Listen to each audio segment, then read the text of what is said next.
All right, well, welcome to our workshop this evening. We are looking at creating a pathway that moves attenders to ministry leaders. Now, before we begin, I want to encourage you and everyone that's here to participate in our discussion and activities, because that's going to help us out. The more that we participate, the more we discuss, the better things are going to be, the more comfortable things are going to be, and the more we're going to be able to learn and go through that. So I want to walk you through a discipleship pathway from the beginning to the end, because the fact of the matter is that the problem that we face and the problem that many churches face is very common today, and that problem is how to move church attenders into disciples and ministry leaders. You see, the issue for most churches today is not the fact of attendance, because churches of all sizes have people that are coming, but it's intentionally moving them spiritually down the road that is the problem. Many churches have plenty of people that come together, that come through their doors and attend, but they struggle in developing attenders into members, members into volunteers, volunteers into leaders, and then eventually into discipleship makers. So this issue also becomes compounded in the fact that not only do attenders come, but attenders stay, and stay attenders while they're in the church. They just stay for years, just come and attend, come and attend, come and attend. And the problem with that is that they don't jump into volunteering, they don't move any forward, spiritually speaking, and the issue that is faced really comes down to the problem of the church. And what is the problem of the church? The problem of the church is that we don't communicate well enough the next step in the path in order for them to know where to go. So they come and attend, but if we don't communicate well what the membership class might be, or that there's a specific discipleship class that takes place, or where they can go in the next steps, that's the problem. So that's when it becomes serious, because they don't know the next steps. And as a result, what happens is we convey as a church to those who are attending these wrong truths. And that is this: what we convey is that attendance alone is just fine. It's just okay to come. And while we always want people just to come, it's not okay just to stay there. Or we convey the message that attendance produces spiritual growth and maturity. And the problem is that very rarely do we find spiritual growth and maturity for those that just come and sit and then leave and go. So this is a common struggle that churches have, to find volunteers and leaders who feel qualified to minister to others. And the reality is that when we don't convey that, we convey these false truths that I was just mentioning to you. So the idea is attendance does not produce spiritual growth, and that's the problem that we are dealing with and looking at here today. The fact is, and what we want to be, of course, is a healthy church. A healthy church intentionally moves people from attending to belonging, to growing, to serving, and to leading. That's what the scriptures tell us we're supposed to do, and that's what we want to strive to do as a church. And so that's the intention of this workshop. That is what we're going to walk through and work through today, to show how a discipleship pathway moves attenders to ministry leaders. And so to begin with that, to get us into understanding this, the question that I want to ask you, for us to kind of participate in for just a moment here, is where do people commonly get stuck in the church? And some examples are on the side there. Do they get stuck as attenders? Do they get stuck in membership, serving, discipleship? Where do you think people get stuck?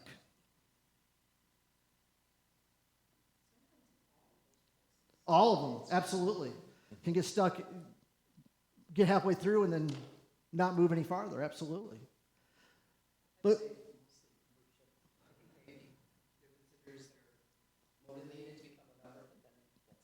right. They're in, we're good, let's set, and just that'll be it, absolutely. Yeah. Anybody else?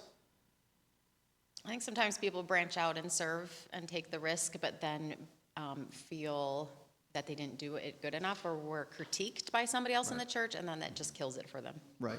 Yeah, so they get to the service part, and then they don't know where to go from there, because they don't feel qualified to do it, which is a big part of why a discipleship pathway is so important. So let's move on, and let's really lay out what a discipleship pathway is. So we need to discover what a discipleship pathway actually is. A discipleship pathway, first of all, is a way to create clarity for everyone that is involved. It's a process by which we are able to lay out a step-by-step plan for spiritual growth. So that if anybody asks, how do I move forward? Where do I go? We have a step-by-step plan that's already given clarity for them to learn at each step. So this allows them to also learn. So when they're a visitor, moving into a membership, then being discipled, so they learn as they go through each step, and to give the guidelines and goals to be achieved at each step. So it's a point of purposely moving them through. It allows people to know where they are and how to get involved. That's the real key to what it is, okay? And to know what the exact next step is.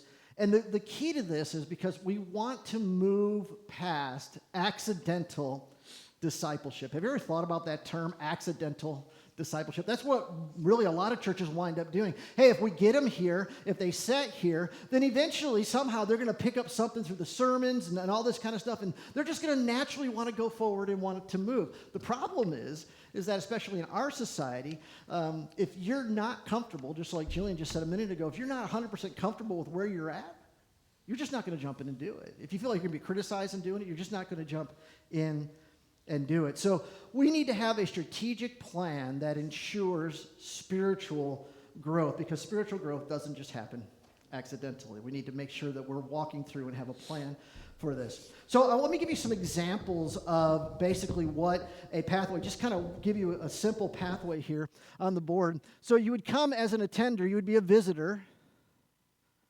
I told you my handwriting is not all the best there. You'd be a visitor. We would bring you into being a member. It's the next step.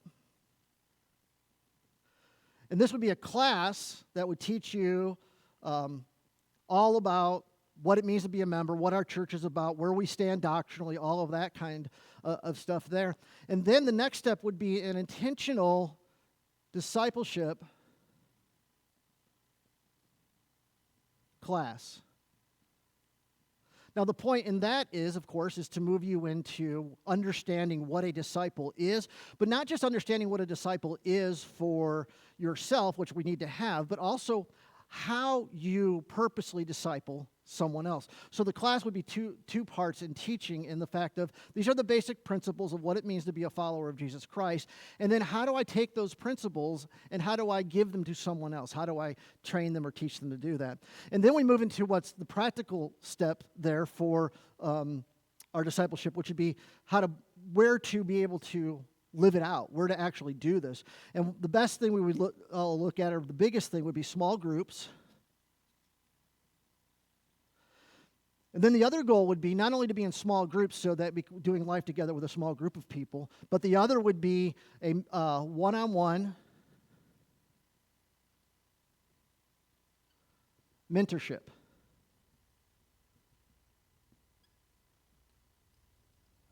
So have you ever heard the phrase, every Paul needs a Timothy, right? It's the idea of what the Apostle Paul did with Timothy and Titus and stuff. One-on-one, being able to not only be in small groups, but be able to find someone that where you are spiritually, you're able to walk with them and help someone else out spiritually to grow as well. And then eventually what we would like to do is to move into ministry teams.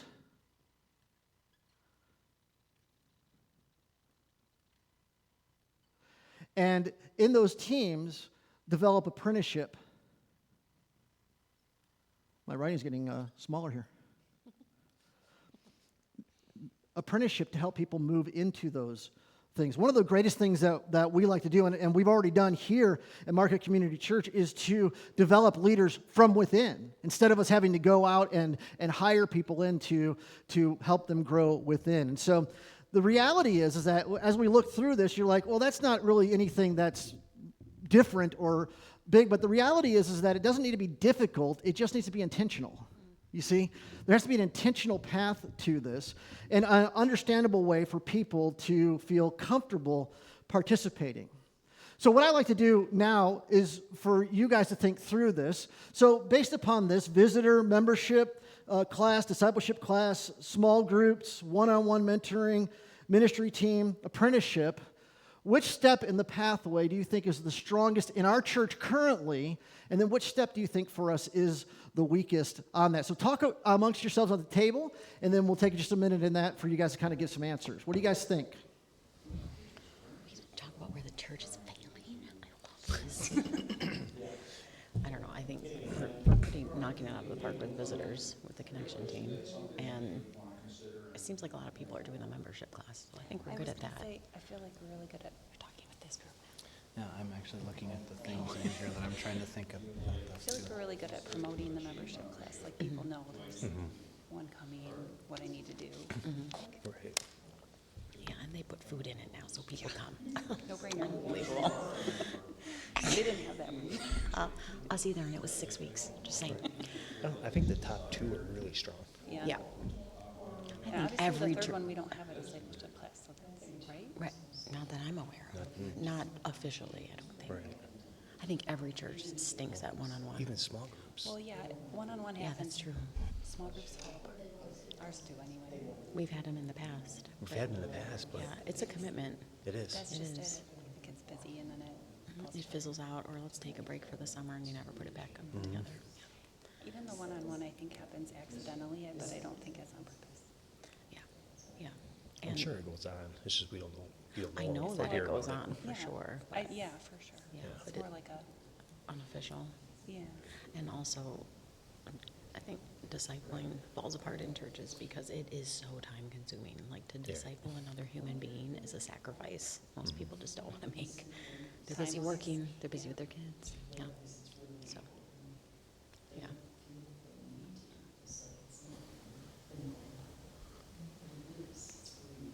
Any thoughts at our group ministry discussion? teams. You guys were saying things that I was already Oh, thinking. So. okay. He already thought of all of that. You just voiced it. Well, so did they. That's why they said it. So do we. I don't need to say it if they're already saying it. I'm a real winner for those. About one-on-one. 30 seconds, and we'll come back together.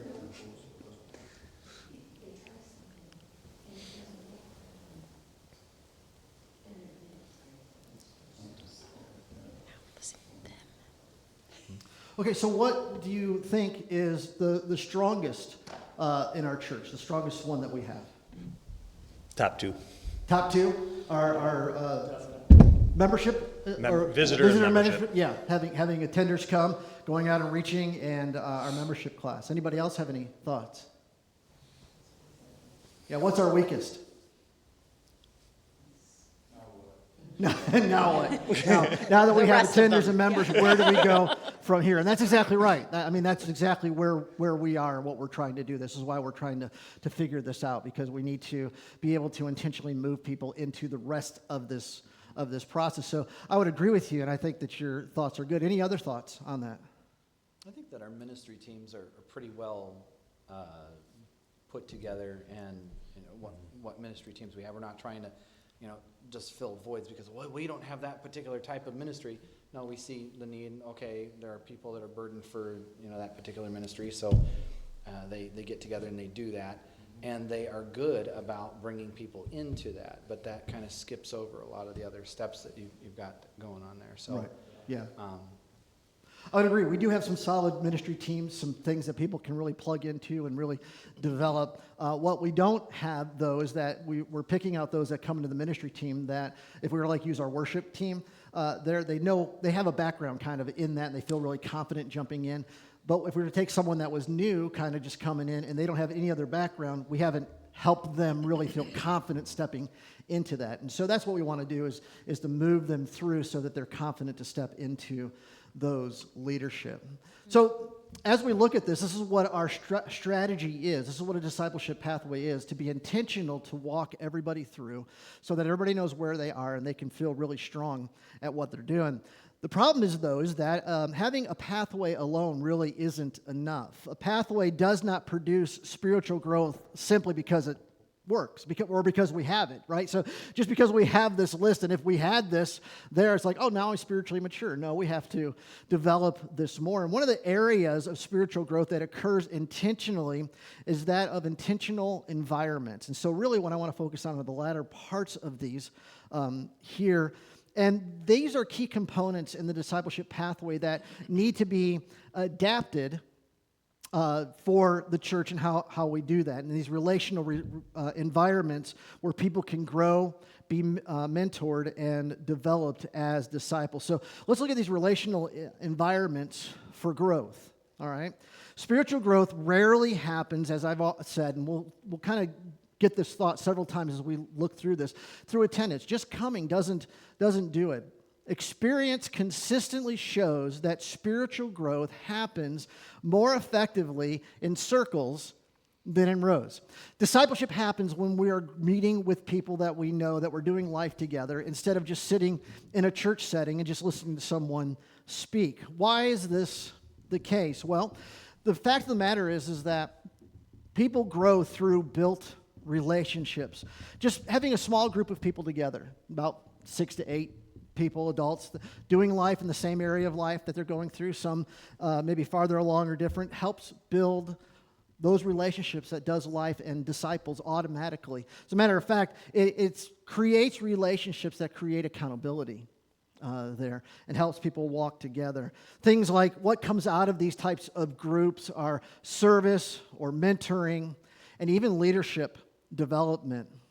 When you have a small group doing life together and you're helping each other, you're encouraging each other, you're gently correcting one another as you walk through life, spiritual growth takes place and happens. And so some of these groups would be, the latter part of this would be a small group setting, which is really a great way for people to get together, to do life. Now, the fact of the matter is, in doing this, you have to be intentional because life is busy for everybody, right? You've got to be intentional to do this. But when you do it and go through a group together, you automatically spiritually grow and disciple one another. I have found so many times where these groups, you pray for one another, you learn about what's going on, you know the problems, you know the joys, all of that helps in growing. And then intentional one-on-one mentorship. This can be so powerful that when a person decides to develop another weaker, if you will, or younger Christian and help through that, I've always found that even though you might consider or be the one who would be mentoring someone else, that the process between the two grows both of you in the process, right? It just keeps happening. And then, like we said, plugging in our ministry teams and then an apprenticeship model of helping those be able to move into leadership that also disciples others. See, all of this does one very important thing. As we walk through these small groups, as we go through the one-on-one mentorship, as we walk through all of this and we do life together, not only does it grow us spiritually, which is what we want, but it builds confidence in leadership. When you can help somebody, and that's really what leadership is, when you can help someone in your small group, you can help someone in leadership as well. You can feel confident to volunteer, and you can feel confident to step up into those relationships with ministry leadership because you've experienced those types of things. So let me ask you this. Let's ask this question here. What relational environment has most helped your own spiritual growth? It may not be these, but maybe in a spiritual environment that you've gone through, a relationship you've had, maybe another church you were at, you were in another small group, or we did have some small groups that were going at what time. What environment was probably the best for you spiritually? One-on-one? Yeah. One-on-one mentorship, someone that you can confide in and talk to and help? Absolutely. Small groups. Definitely small groups. Spiritual growth in my life. Yeah. Yeah. Getting in and just doing life together. Yeah. And not being a real big small group, but small enough that there's better interaction and more accountability. Yep. Well, the truth is that in a regular Sunday, we have about 300 that are coming between our two services. You can hide, can't you? Mm-hmm. You can come in and you can be like, hey, I'm spiritual, look at me. But when you get into these smaller groups, yes, I guess that would be, it's a little bit uncomfortable. You're exposed a little bit more, but it's so much more beneficial in our lives because we can really create and build those relationships. Mm-hmm. Any other groups maybe that you've gone through or things that you've done? I would add small groups of like varied ages. I'm thinking of one of our first small groups, I was a new mom, and that was just helpful to have, Oh, yeah. you know, moms further along in the journey. So you actually experienced a small group with a one-on-one mentorship almost in that because of the, or a smaller Yeah. group because you had mothers that had already gone through it and they could, I hope they let you only know good stuff. So, yeah. Pretty But anyways. honest. All right. So these types of environments are where discipleship really, really happens. We want to have the class, we want to be able to teach, but it's when you get past all of the head knowledge of knowing that and putting that into living that out in these environments and doing it, when it really solidifies and becomes part of your life that helps you to really spiritually grow. And so we want to have the teaching component, but it's more important for us to have these type of small environments. And now what's really big in this is that when it comes to a discipleship pathway, we need to understand that one size does not fit all. So the reality is we have to adapt the pathway. We have to make sure that we're adapting the pathway for our church. If another church was to be a part of this with us, we would be telling them to adapt the pathway for their church. Why is this important? Why do we have to understand how to adapt the pathway? Simply adopting a discipleship model from another church is not the best thing to do. And that's what a lot of churches do. There are a myriad of discipleship programs that are out there that you can go just buy a discipleship program, try to plug it into your church. But the reality is that one size doesn't fit all. There are things that we have to consider as we walk through this journey of creating this discipleship pathway for us. Every church is different. Each church has a unique culture. Our church has a unique culture to even a church in Portage, just about 20 miles away from us. So there's a unique difference in our culture. Our communities that our church serves are completely different in their culture. Especially, we're in such a rural setting. If someone wanted to disciple in downtown Chicago, well, they better take a gun. But they need to make sure that it's a different type of situation.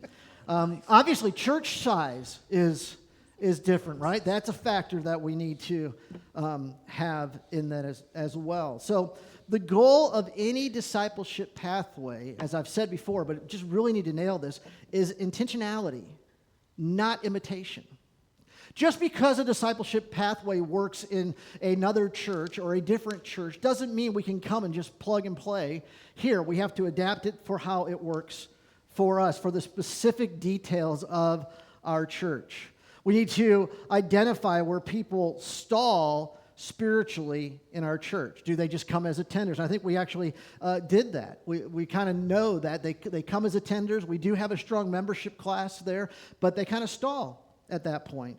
We need to determine for ourselves what is the next realistic step for the uniqueness of our church. Maybe like in our situation, we have a strong discipleship class, but we know we really need to move into a strong, or membership class, we need to move into a strong discipleship class. We need to once we get the discipleship class up and going, we need to have a place to take these people that we have discipled, and we need to create a strong small group that's going to work for us, right? Even small groups are designed differently based upon the church. We have to determine how small groups are going to work for our church. If another church has it, they have to determine how it works for their church. Some churches have small groups that they call closed. Like, you're not going to add anybody into that small group for 18 months down the road. Or they have them that are open. In their culture, it's like, well, people may come to a small group before they actually come and attend church. And we need to determine in our area how that actually plays out and how that goes. These need to be adaptable, and that's what they do. So you build around these things, and then you find your strengths. What are we doing well? What's going on well here for our church? And then we build around those strengths and build on top of that. For us, we said, man, people are coming in, praise God. We have a good membership class. They know how to come on board and be a part. But then, so we have those strengths, so where do we go from there? How do we build from there? So let me ask you this question here.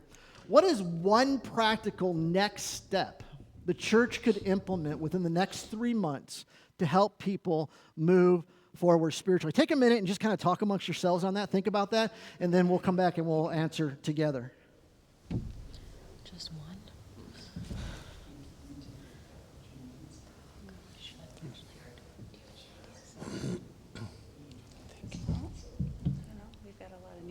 maybe they don't know all the places to serve. Yeah, actually, last year that we were gonna do a ministry fair in the foyer, like all the things that the church does, the gym team, the nursery, and each have a little booth that says like, hey, we do this at this church. Is that something Yeah. people, yeah, I agree, people don't even know what we do. Right. If If you you just back come on off from Sunday. that, to have the leader of each group come up and present something Yeah. about it. Yeah, Because it would, every Sunday, Yeah. do one Or even a Sunday. yeah, like we do missionary updates. We could have a ministry leader come up and give a 5-minute Right, That would give 'em a- commercial. right, yeah, whatever, something. yeah. That would give them a face too, instead of Right, saying like, it'll oh, give them a go talk contact to this person, of who and it they're like, is. I don't know who that is. Every time, every church does that. Talk to Judy if you want to know more. What? Who's Judy? Who that crap is? Also, it's Judy, because we have like 9. Yeah, yeah, we regular attenders assume a lot that people are just going to know, and they're never going to ask the right question. Do we have to answer it now, or do we have 3 months to answer the question? Dogs would wear pants just on the back. Okay. That's how I But think. they have 4 legs. So what we have to come up with one practical step implement next year months to help people spiritually move forward. Or do they need to know what their strengths are first? Right. I don't know. I mean, the Holy Spirit burdens. Yeah. So that's like kind of his problem. I love giving problems over to God. That's a you problem. Yeah. But to move forward spiritually, The pastor Right. has to be responsible for that. Why is he asking that? I mean, specifically spiritually, frankly, you just need to be taught good, practical Bible stuff, that it's not about you, and it's not about you being comfortable. Like, serving is never going to be about you being comfortable, so get over it and just do it. Spiritual But well-being we of don't the tell church people is that because it's uncomfortable. Spiritual well-being is the responsibility of the elders in the church. So it definitely has to. About have 30 something seconds, and we'll with get back them together. coming from them. So what would the elders need to do different then? Well, I mean, I don't know, they have to do something different necessarily, but It should trickle down from the top, is that what you're they saying? should be implemented in their job description, biblically speaking, anyway. Well, true. All elders are also spiritually teachers. Yeah. I don't know. That's a really hard question, I frankly. don't know if we have an answer. I don't think we do. What a practical step. Quick. Okay, good, good. So what do you, how do we answer this question? What is one practical next step the church could implement within the next 3 months to help people move spiritually forward? What do you guys think? We're defaulting to that table. They're defaulting to you first. What do we need to do in the next? I mean, what does our church look like? What- I mean, because we have a pretty diverse age group. Right. We have a lot of kids. So basically, you're figuring out, and then you're saying that, and I think she answered it. Oh, Tanya. Like, do a survey and see what people are looking for, how can we help them? Sure. Surveys are nice. What are their needs? Yeah, do a survey, finding out what people need. Yeah. Something Judy and I experienced in the Little Creek Church, they're so gigantic, they have niches of anything you can imagine. Right. There's all kinds of, no matter what you want to do with it, there's probably some group meeting. We can't do that with the churches. But still, we can ask, and we find common needs, and then something that Yeah. Prayer group. Very good. Very good. You want to build off of what they shared? We voted that was really good answer. Good answer. Very good. That is a tough question. It is It very is a hard. tough question. It is. Yeah. It is. Yeah. Yeah. Survey, find out. Very good. Very good. Well, a discipleship pathway provides the structure. Relational environments provide the context, and church culture provides the framework.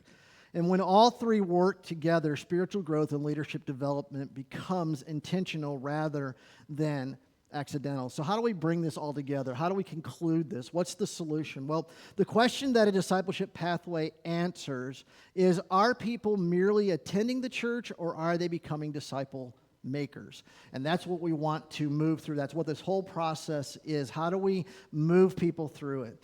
And the question that we want to answer, as we answer this, we want us to be a healthy church. And what a healthy church does is intentionally creates movement from consumers to contributor, from attendees to servant, from member to disciple maker, and from spectator to ministry leader. And that's really what we are trying to walk through and wanting to accomplish, so that when people come through our doors, they come to our church, they first of all immediately know not only that we are loving, but we have a plan, right? We have a plan. We don't just want you to come in and sit and just be here. We have a plan on how to bring you through, how to help you grow spiritually so that you can serve the Lord, so that you can participate in this, so that you can help build God's kingdom here.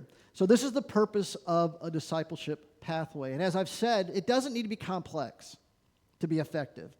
It's not about more programs or deeper steps. It's about being intentional, clear, and relational. And talking with you today has brought more clarity to what we are looking at here. So discipleship is about having an intentional plan, working that plan, and in the end, people will move from attenders to disciple-making leaders. So one last question for us to consider before we finish up today is, what is the next step the church must take to intentionally move people towards spiritual maturity and leadership? What is the next step? A survey. I think that's really good, yeah. A plan. Having a plan for us to implement.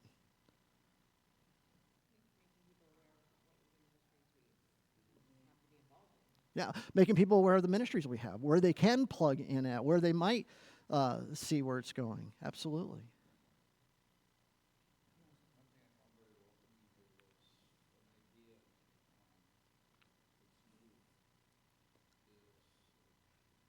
There's the freedom here to take it and try it out. Sure. That I commend us on. Yeah, absolutely. The fact that anything can be ministry that we can do, as long as it's not sin, but make sure that Right. But the freedom is there. It's not that the idea has to come from you or the elder board. right You know. come through others. Absolutely. Absolutely. Well, the main things that I want you to walk away with today, the takeaways for this workshop, is that when we create an intentional discipleship pathway, when we develop relational environments for growth and adapt a pathway to our unique church culture, we will create a clear process that moves people from attenders to disciple-making leaders. And that's really what we are about. This is what we believe God has called our church to do in order for us to move people from just coming to Christ, hopefully being saved, but then how they can spiritually grow, how they can plug into the church, and how they can have a life that brings honor to God and builds His kingdoms. Is there any other thoughts or any other questions before we can close? Good stuff. You guys, I thank you so very much for participating with us and being a part of this workshop. And that's going to end our time together. There are more snacks. Please feel free to go get some more. Do we have to go home now? Thank you. Thanks, guys.